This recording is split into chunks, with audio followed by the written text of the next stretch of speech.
Picture yourself in a quiet moment, idly scrolling through your social media feed, when suddenly, a headline leaps out at you, bold, urgent, impossible to ignore. Jerusalem on fire, 230,000 plus victims, the shocking truth.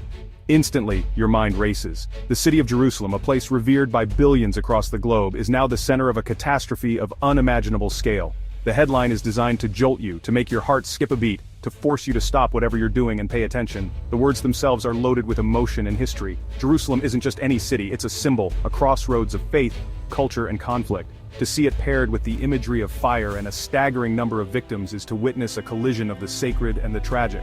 The headline conjures up images of chaos and devastation in a place that means so much to so many. Your body reacts before your mind can catch up. You feel a surge of fear, a pang of sadness, maybe even a flash of anger. The anxiety is real. Your hands tighten around your phone, your breath quickens, and your thoughts spiral. How could something so terrible happen in a city so important? Is this real? Should you be worried for the people there? For the world at large? That's exactly the intention behind such a headline. It's not just reporting news, it's engineering a reaction.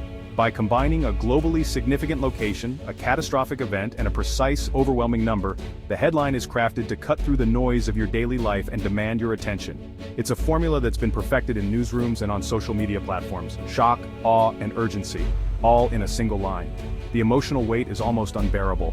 Jerusalem, a city that stands for hope and history, now paired with fire and hundreds of thousands of victims.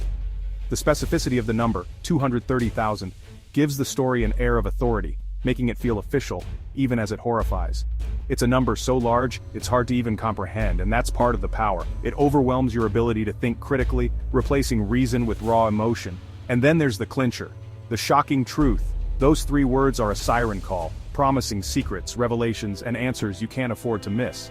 It's a masterstroke of digital persuasion, bypassing your rational mind and appealing directly to your curiosity and your fears. You feel compelled to click, to find out what's really going on, even if a part of you suspects it might not be what it seems. But what happens after the initial shock wears off? When you start to dig deeper, searching for facts and context, you might discover that the story isn't as clear-cut as the headline made it seem. Maybe the numbers are exaggerated, or the event is taken out of context.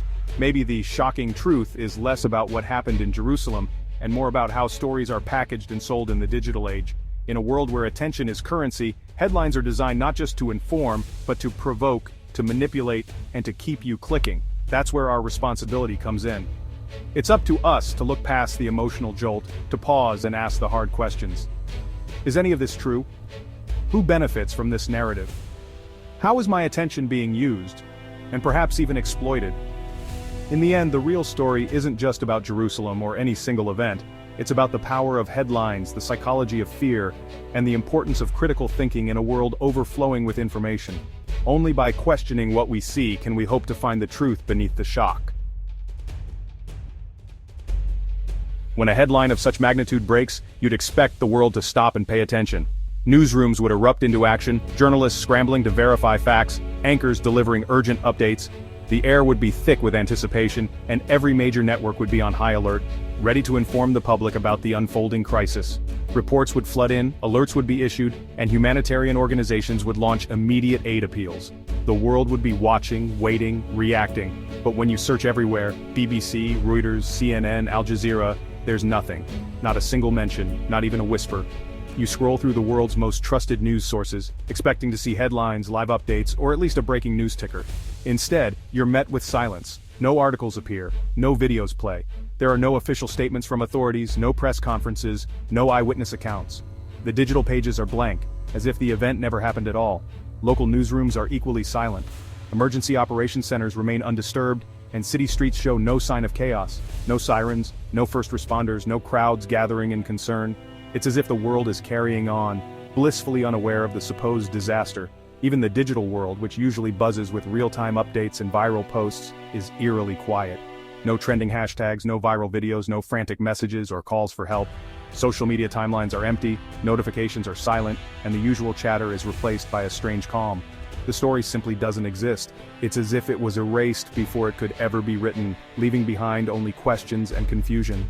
In our hyper-connected world, where information travels at the speed of light and every event is captured from 1,000 angles, A tragedy of this scale can't be hidden. Cell towers, satellites, and millions of smartphones ensure that news spreads instantly, making secrecy nearly impossible. Satellites would capture the glow of fires from space, social media would overflow with eyewitness videos and photos, and the world would be watching in real time.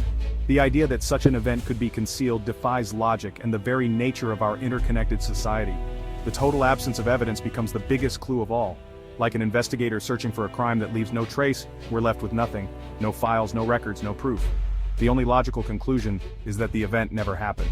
What remains is a ghost headline, emotionally charged, designed to provoke fear or outrage, but ultimately detached from reality. It's a story that exists only in the imagination, not in the world we live in. The real shock isn't the idea of a fire in Jerusalem, but the unsettling fact that such a claim can circulate so widely without any basis in truth.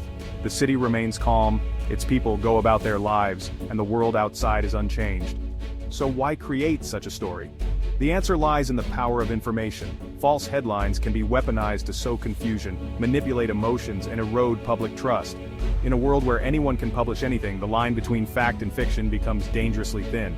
This is the modern problem we must confront, the challenge of navigating a landscape where misinformation spreads faster than the truth, and where our ability to discern reality is constantly tested. Only by questioning, verifying, and staying vigilant can we hope to find the truth amid the noise. In today's digital world, headlines wield enormous power. Most people only read the headline, forming their entire impression from a single line. A headline like, "Jerusalem on fire," can plant a false idea, even if no one reads further. If shared, misinformation spreads rapidly, creating a false reality for millions. Sensational headlines are designed for clicks, not truth. This is clickbait.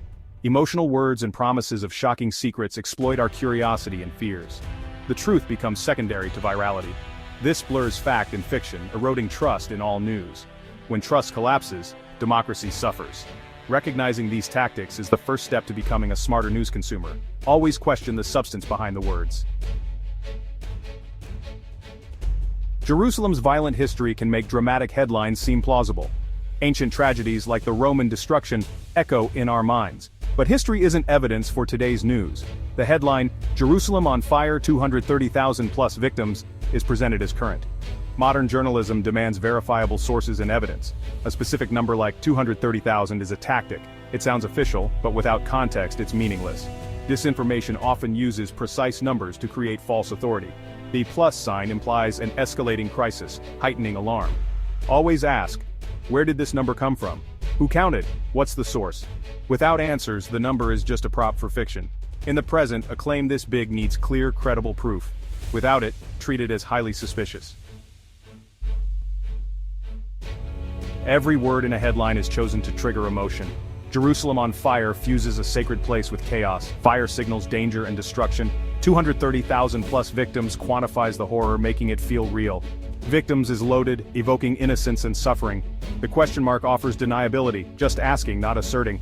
The shocking truth promises secret knowledge, drawing in those who distrust authority. This is classic conspiracy framing. You're about to learn what they won't tell you. Together these elements manipulate fear and curiosity. The headline isn't meant to inform, but to inflame.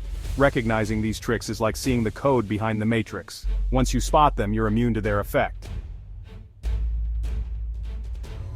Responsibility and information flows both ways. In the vast world of news and media, the relationship between those who create information and those who consume it is deeply intertwined.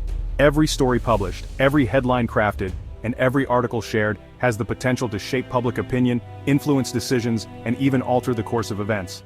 This is why the flow of information is not a one-way street. It's a dynamic exchange that requires vigilance and integrity from both sides. Writers and journalists have an ethical duty to report truth, verify facts, and be accountable. Their role is not just to inform, but to do so with honesty, accuracy, and fairness. They must dig deeper, question sources, and resist the temptation to publish unverified claims, even when the pressure to be first or most dramatic is overwhelming. The credibility of journalism depends on this commitment to truth. Sensational headlines like this abandon that duty for clicks and attention. When news outlets prioritize shock value over substance, they risk misleading the public and eroding trust. The pursuit of viral stories and eye-catching headlines can overshadow the importance of context and accuracy, turning news into entertainment rather than a source of reliable information. Not everyone online follows journalistic standards, some spread misinformation for profit or chaos. The digital age has made it easier than ever for falsehoods to travel quickly, often outpacing the truth. Some individuals and organizations deliberately create misleading content to manipulate opinions, sow confusion, or simply generate ad revenue. The motives may vary, but the impact is the same, a more confused and divided public. But readers have power too. Each of us, as consumers of information, plays a crucial role in shaping the media landscape. Our choices, what we read, what we share, and what we believe, can either amplify misinformation or help stop it in its tracks. We can't control what's written, but we control how we react. Before clicking, sharing, or commenting, we have the opportunity to pause and reflect. Our reactions matter, and they send signals to publishers about what kind of content is valued and what should be promoted.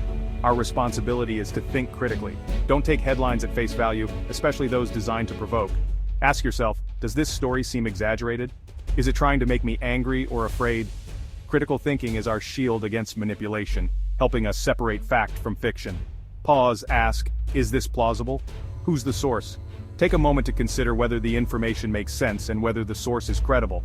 Reliable news comes from organizations with a track record of accuracy and transparency, not anonymous accounts or dubious websites. Can I find it elsewhere? Cross-checking stories across multiple reputable outlets is a simple but powerful way to verify information.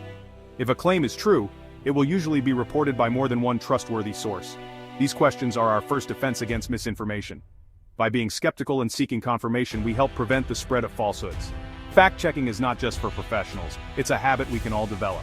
Our attention fuels the digital ecosystem.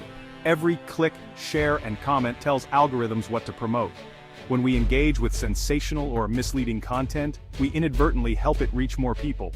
Refusing to engage with clickbait starves it of oxygen. By ignoring or dismissing unreliable stories, we reduce their visibility and impact. Our silence can be a powerful tool in the fight against misinformation. Sharing only verified information builds a healthier information environment. When we take the time to check facts before passing them on, we help create a culture of trust and accountability. Our actions encourage others to do the same. Every time you choose truth over sensationalism, you make a difference. Each responsible choice, no matter how small, contributes to a more informed and resilient society. Together, writers and readers can uphold the integrity of our shared information space. Evidence is the foundation of any credible claim. For a story as huge as Jerusalem on fire, proof would be everywhere. Satellite images, official statements, aid appeals, eyewitness accounts, social media would be flooded, journalists would swarm the scene, hospitals would report casualties. In today's world, an event this big leaves a massive digital footprint. The total absence of evidence is conclusive. It didn't happen. Extraordinary claims demand extraordinary evidence. The burden of proof is on the source, not the reader. This headline fails that test completely. The real lesson is about verification, not disaster. Treat information like a detective, look for clues, demand proof, question everything. Don't jump to conclusions. In the quest for truth, evidence is everything. Without it, there's nothing. So, what's the real shocking truth? It's not about a fire or victims, it's about how easily a powerful emotional headline can exist without any factual event. This exposes the vulnerability of our information systems. Such headlines are digital pollution, preying on our emotions and trust. The real shock is that we're all targets of this manipulation, every day. But by learning to spot these tactics, you gain the power to stop them. We've dissected a fake headline and its tactics. The event never happened. The headline is pure fiction. The lesson: check before you share. Before clicking or forwarding, take a moment to verify. A quick search on trusted news sites or fact checkers can reveal the truth. Sharing only what's accurate protects your credibility and your community. You don't need to be a journalist to make a difference. Just pause and ask, is this true? Choose truth over fiction every time.